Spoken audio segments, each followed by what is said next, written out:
Bonsoir à tous. Il est 19h30 à Bengourou et partout en Côte d'Ivoire. Merci de suivre le temps d'information sur RTI2. La nouvelle a choqué plus d'un après 2 assassinats dans le district autonome d'Abidjan. La région de l'Indénié-Djoablin a été frappée par l'assassinat de Korotoumou Ouedraogo et son fils âgé de 5 ans dans un champ. Le présumé criminel a été appréhendé. Et toujours dans ce temps d'information, nous parlerons aussi du bon déroulement de la canne de l'hospitalité en terre ivoirienne, qui en plus de tous les dispositifs sécuritaires déployés, suscitera la mobilisation de 17 000 éléments des forces de défense et de sécurité. Encore merci de votre fidélité au temps d'information sur RTI2. Dans la région de l'Indénié-Djoablin, un crime crapuleux a eu lieu dans le village de Zamaka, à une vingtaine de kilomètres d'Abengourou. Une femme du nom de Ouedraogo Korotoum et son fils âgé de 5 ans ont été égorgés le mardi dernier alors qu'elle était au champ pour des travaux. Selon les populations, l'assassin a été appréhendé par les forces de l'ordre. Le témoignage d'Herman Niamien à Abengourou. Tristesse et consternation à Zamaka, un village de la sous-préfecture de Yakassé-Fiassé situé à 22 km d'Abengourou. La communauté burkinabé vivant dans ce village est frappée par un deuil. Une de leurs filles d'une trentaine d'années du nom de Ouedraogo Korotoum et son fils Sawadogo Lamine, âgé de 5 ans, ont été retrouvés égorgés au champ.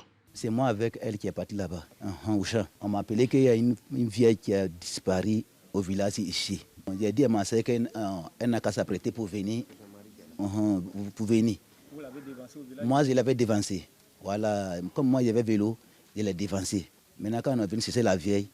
D'ici, on va trouver la vieille, il faisait trop tard. Maintenant, ici, arrivé au village, on a trouvé la vieille, ici, venue à la maison. Moi, ma vieille me dit que ta sœur n'est pas venue. Maintenant, on est parti en brouche, voilà, pour aller la chercher. Vers 19h, quand on est parti la chercher, on a trouvé son corps là-bas, avec son enfant. Son tabac qu'il prend pour travailler, c'est ça, ils ont appris pour taper. Maintenant, quand ils ont fini de taper, maintenant, on l'a égorgé. Voilà. L'enfant aussi, même chose. Le présumé criminel, un ressortissant togolais dont le nom reste encore inconnu, avait réussi à s'échapper après son acte odieux. Cependant, les forces de l'ordre ont rapidement réagi, parvenant à l'appréhender à Padiegnan, un village à proximité de Yakassé-Fiassé. Actuellement entre les mains des forces de l'ordre, il devra répondre de ses actes devant la justice. En attendant, Zamaka est sous le choc et tente de trouver des moyens de guérir et de renforcer la résilience de la communauté face à cette terrible épreuve. Vraiment, tout le monde est découragé, on a peur même. Pour aller au champ, c'est très difficile. Mais comme ils ont mis la main sur ce monsieur, donc vraiment, on espère un peu. Quant à l'infortunée, elle avait trouvé refuge en Côte d'Ivoire depuis 1 an pour échapper à la barbarie des terroristes au Burkina Faso. Malheureusement, personne ne pouvant échapper à son destin, la pauvre dame a croisé la mort sur sa terre d'accueil. Sincères condoléances à la famille éplorée. Retour à Abidjan ici où le programme Tekior, à sa tête Eliane Kobenan, coach en développement personnel, a organisé une journée d'écoute, de communication et de relations d'aide aux adolescents et jeunes. L'événement a eu lieu dans la commune de Cocody. Il avait pour objectif d'écouter les jeunes et de s'imprégner surtout de leur réalité et problèmes psychologiques. Ceux en vue de leur venir en aide et faire d'eux des citoyens modèles, Aboulaziz Guira et Assiton Diarra y ont participé. Du divertissement, un atelier de bien-être et même des échanges autour de la sexualité, la drogue et la communication parents-enfants. Nous sommes à la journée d'écoute, de communication et de relations d'aide à l'endroit des jeunes. Cette journée, un pan du programme Tekior, dont l'objectif principal est de promouvoir le bien-être psychologique des jeunes. Pour moi, les jeunes ont besoin d'avoir de l'attention, d'être écoutés. Parce qu'aujourd'hui, on fustige nos jeunes, on les traite de tous les mots, mais je pense qu'il faut les approcher, avoir une approche à l'endroit de ces jeunes-là, les écouter et par l'écoute, ils vont communiquer sur ce qu'ils vivent réellement et on pourra proposer la relation d'aide et les accompagner. Aujourd'hui, on parle de santé mentale, mais beaucoup de jeunes, nombreux sont ces jeunes-là aujourd'hui qui se suicident, qui se donnent à la drogue, au sexe, à la boisson, juste pour un peu satisfaire leur conscience. Mais ce n'est pas la solution. Le coaching permet à ces jeunes-là de d'avoir de la force, d'avoir de la confiance en eux-mêmes pour pouvoir aller de l'avant, pour être demain des citoyens accomplis. Au total, près d'une cinquantaine de jeunes qui prennent part à l'événement. Ces derniers affichent leur satisfaction face à cette initiative. Je me sens très bien car j'ai appris beaucoup de choses aujourd'hui. Grâce à l'initiative de Tech Air, j'ai appris beaucoup de choses aujourd'hui. Cet événement a été très bien initié, très bien organisé. On a été très bien enseigné. La journée d'écoute, de communication et de relations d'aide avec les adolescents et jeunes est à sa première édition. Très belle initiative à encourager. En cette fin d'année, la Fondation Paix, Amour et Développement pour Thiébissou, PATS, a apporté du sourire aux enfants de Thiébissou, particulièrement de la zone de Molonou. Une occasion pour récompenser aussi les plus méritants à l'école, afin de les encourager au travail bien fait. Le commentaire est signé Joël Gosset et Adam Akone.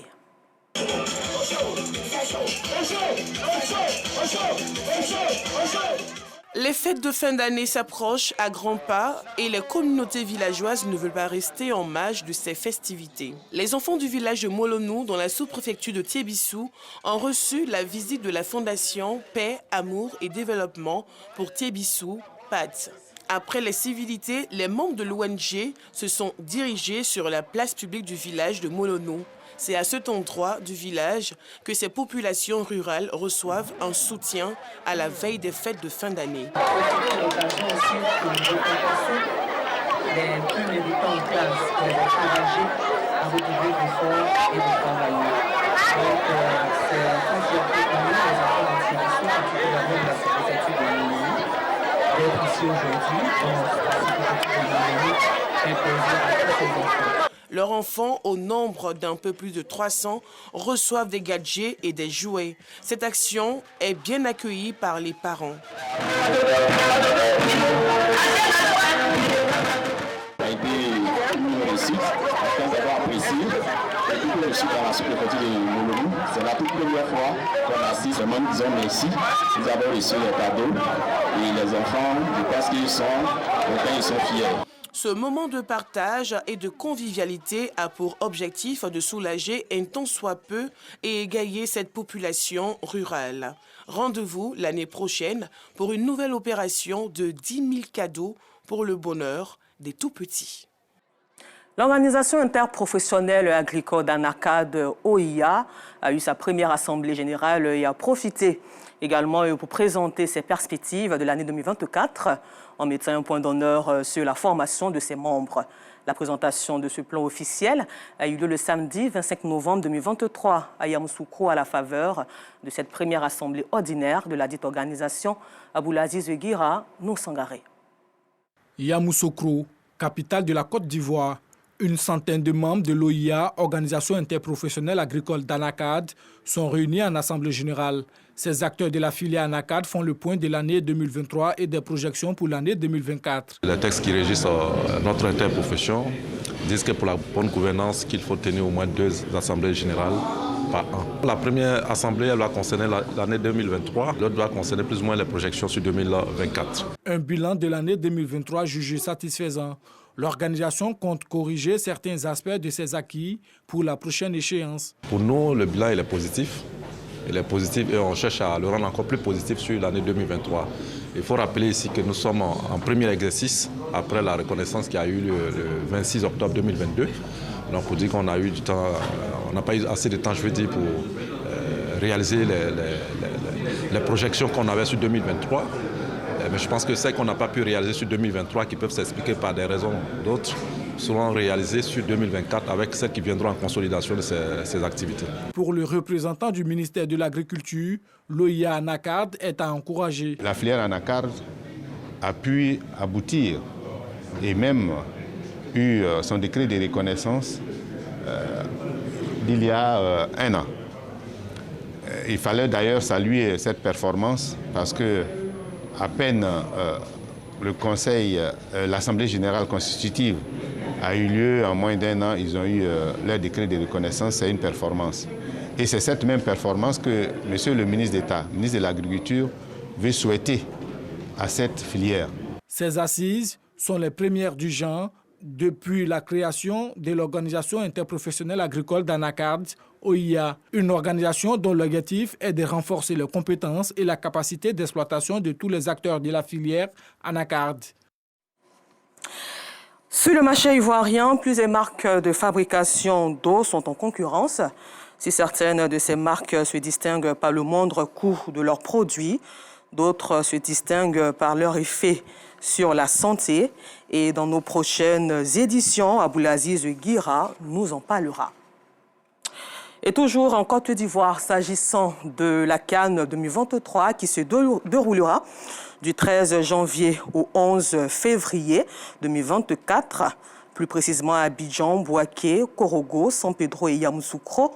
Le Conseil de sécurité fait savoir que ce sont plus de 17 000 éléments des forces de défense et de sécurité et environ 2500 stadiers issus des écoles de police et de la gendarmerie qui seront mobilisés pour la sécurisation de cette CAN de l'hospitalité. À présent, rendons-nous à Yaou pour mettre l'accent sur ce café littéraire. Et nous allons hors de nos frontières au Soudan, précisément depuis le début de la guerre le 15 avril 2023 entre l'armée et les paramilitaires des forces de soutien rapide FSR, Ouad Madani, chef-lieu de l'État d'Al Jazeera, situé à 180 km au sud de Khartoum, devenu un refuge pour un demi-million de déplacés fuyant les combats dans la capitale selon les chiffres des Nations Unies. À présent, retour et nous passons aussi à Gaza où Israël autorise l'entrée temporaire d'aide via l'un de ses points de passage. L'État hébreu précise que seule l'aide humanitaire venant d'Égypte sera livrée de cette façon. L'OMS salue la décision, mais en demande davantage. À présent, retour ici en Côte d'Ivoire pour mettre l'accent sur le café littéraire qui a eu lieu au groupe scolaire Éléphant de Yaou, dans la région du Sud, Komoé. Groupe scolaire Éléphant, Yaou, département d'Aboisseau, région du Sud, Komoé. C'est dans cet établissement que fréquente Lorraine Mati. Passionnée de lecture, Mati jette son dévolu sur l'œuvre intitulée « Myriam, une innocence brisée ». Ce livre de Roselyne Soso est consacré au café littéraire initié par le club littéraire du groupe scolaire. Vraiment, je suis très contente parce que ce n'est pas toujours vu dans les écoles, en fait, avoir des clubs littéraires. Et organiser un événement pareil, bon, je tire le chapeau au comité d'organisation. C'est surtout un livre pour, je dirais, sensibiliser et permettre aux enfants de s'auto-protéger contre les violences sexuelles. Voilà, c'est un livre témoignage, mais à l'intérieur, il y a des méthodes, des conseils pour que les enfants ne puissent pas être la proie de ces prédateurs-là. Objectif, inciter les élèves à la lecture, source de savoir. C'est le lieu et le moment en même temps pour nos apprenants, nos élèves, de se familiariser à tout ce qui est comme activité littéraire. La lecture qui permet aux enfants de s'éveiller, de découvrir le monde, parce que de nos jours, on n'a pas le temps de se lever, aller voyager, mais à travers de la lecture, on découvre le monde extérieur. Au travers de la lecture, on permet à nos enfants de pouvoir s'épanouir. Cette activité scolaire est à sa première édition. Les participants se réjouissent de cette initiative. J'ai appris qu'il y a beaucoup de violences faites aux jeunes filles. J'imagine le sentiment qu'elles ont, car c'est vraiment horrible. C'est vraiment horrible de vivre ces expériences-là. Ce café littéraire m'a appris beaucoup de choses. D'abord que le viol, la violence sexuelle faite aux filles n'est pas une bonne chose. Et puis aussi, cela envoie des traumatismes. La cérémonie a pris fin par la dédicace de plusieurs œuvres. Rendons-nous à présent à Bouaké pour mettre l'accent sur le lancement de l'opération Épervier pour la sécurisation des populations.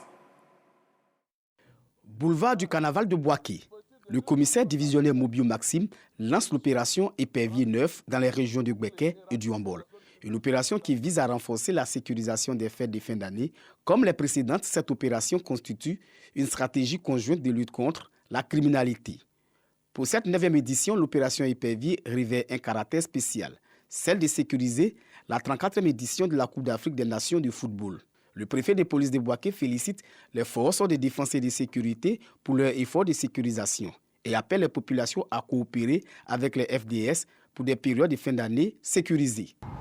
Nous en sommes ce jour à la 9e phase de l'opération Épervier qui marque par la même occasion la fin de l'opération Vacances sécurisées 8. Il nous paraît judicieux de rappeler les 4 dispositifs de base de l'opération et les missions assignées à chacun des dispositifs, à savoir 1. Dispositif de lutte contre la criminalité.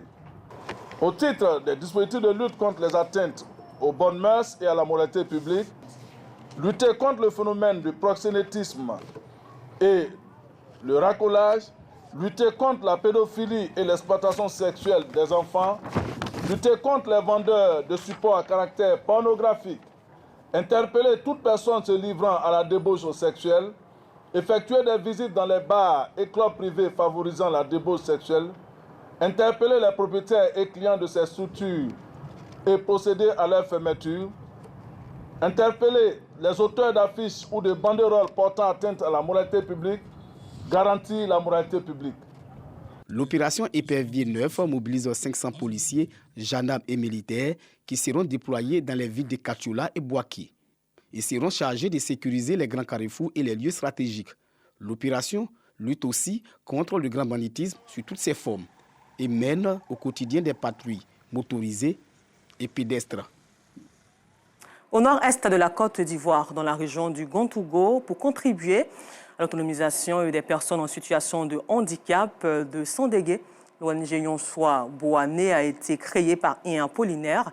Les membres de cette ONG ont pour activité principale l'agriculture et chaque jour, ils parcourent plus d'une vingtaine de kilomètres pour se rendre dans leur champ à Bandakani, Pomora, pour cultiver l'aubergine et des tomates.